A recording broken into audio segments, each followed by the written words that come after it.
dari kelompok KEIS. Jadi di video kali ini kami akan menjelaskan tentang studi kasus pelanggaran norma dan regulasi. Yeay! Tunggu, ada yang kurang nggak sih? Apa ya? Oh iya, kita belum perkenalan nih. Seperti kata pepatah, tak kenal maka tak sayang, sudah kenal belum tentu disayang. Jelas!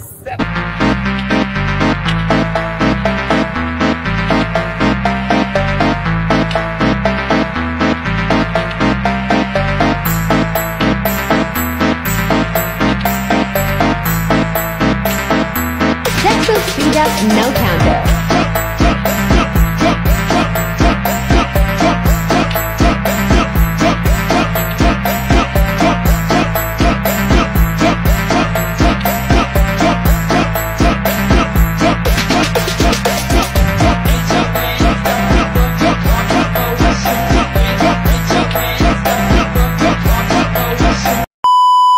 Norma adalah aturan-aturan yang dilengkapi dengan sanksi-sanksi kepada orang yang melanggarnya, atau dikatakan suatu hal baik yang tertulis maupun tidak tertulis yang berlaku dan merupakan pedoman sehari-hari dalam masyarakat.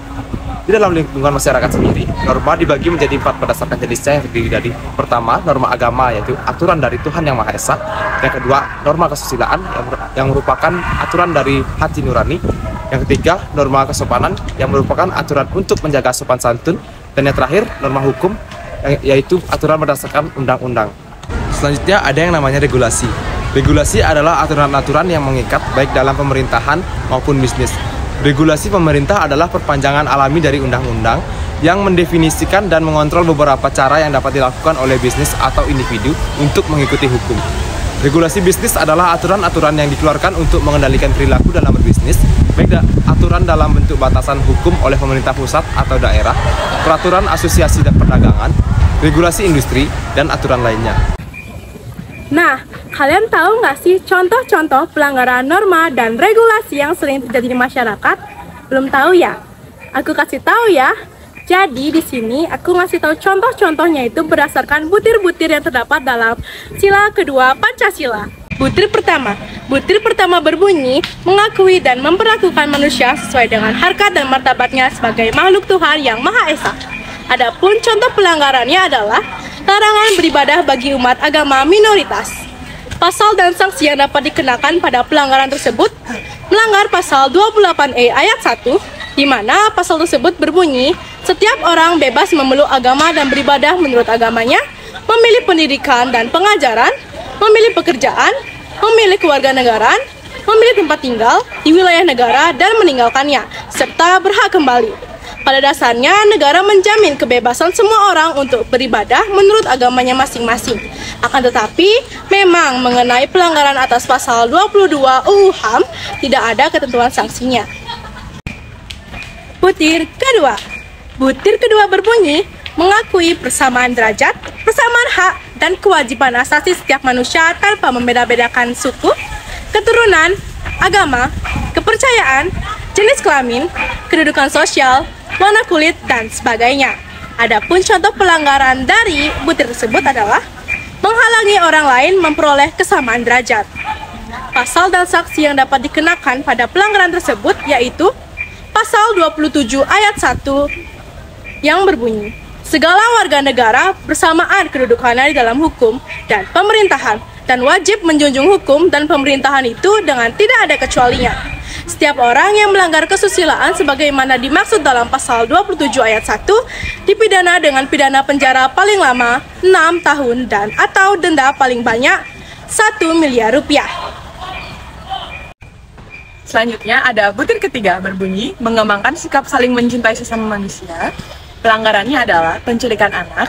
Pasal dan sanksi adalah melanggar Undang-Undang Nomor 23 Tahun 2002 tentang Perlindungan Anak. Barang siapa menyerahkan kepada orang lain seorang anak yang umurnya kurang dari 12 tahun dan yang di bawah kuasa yang sah, dalam hal itu akan dipakai untuk mengemis dan menjalankan pekerjaan yang berbahaya dan merusak kesehatan, dihukum dengan hukuman penjara selama 4 tahun.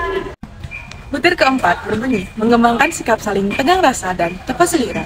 Pelanggarannya menyindir seorang dan memfitnah seseorang, Pasal dan sanksi melanggar pasal 310 KUHP. 1. Barang siapa sengaja merusak kehormatan atau nama baik seseorang dengan jalan menuduh dia melakukan sesuatu perbuatan dengan maksud yang nyata akan tersiarnya tuduhan itu, dihukum karena menista dengan hukuman penjara selama 9 bulan atau denda sebanyak Rp4.500. 2. Kalau hal ini dilakukan dengan tulisan atau gambar yang disiarkan, dipertunjukkan pada umum atau ditempelkan, maka yang berbuat itu dihukum karena menista dengan tulisan dengan hukuman penjara selama 1 tahun 4 bulan atau denda sebanyak Rp4.500. Butir kelima, berbunyi mengembangkan sikap tidak semena-mena terhadap orang lain. Contoh pelanggarannya yaitu tindakan bullying. Pasal dan sanksi atas tindakan ini adalah Pasal 80 ayat 1 JO, Pasal 76C Undang-Undang 35 tahun 2014 tentang perlindungan anak dengan ancaman pidana penjara paling lama 3 tahun 6 bulan atau denda paling banyak 72 juta.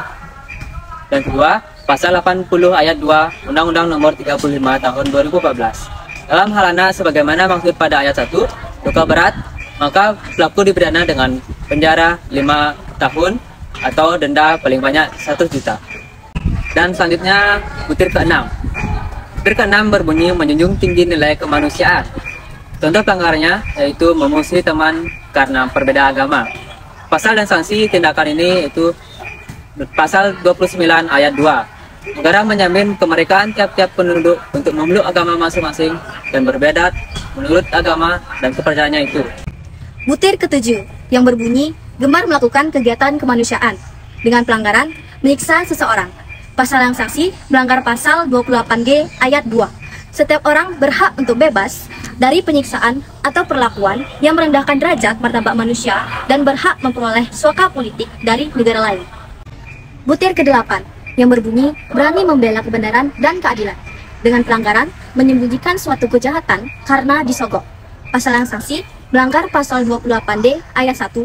Setiap orang berhak atas pengakuan jaminan, perlindungan, dan kepastian hukum yang adil serta perlakuan yang sama di hadapan hukum.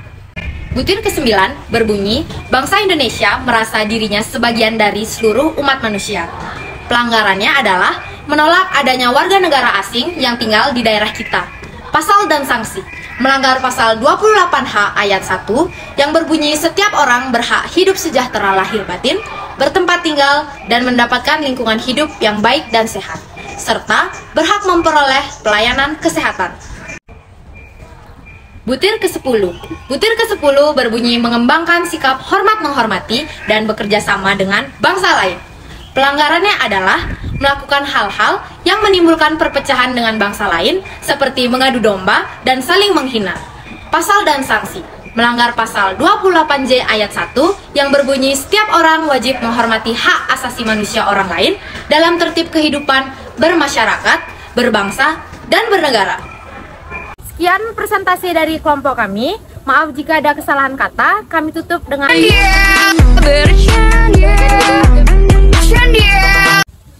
Sebelum kami menutup presentasi kali ini, kami akan melakukan sesi diskusi berupa mini games. Jalan-jalan ke Amerika. Cakep! Pulangnya beli good time. Cakep! Terima kasih atas perhatian Anda. And see you next time! Bye-bye! Ingin ku bisikan cinta, tapi hati ini malu jadinya. Engkau masih ada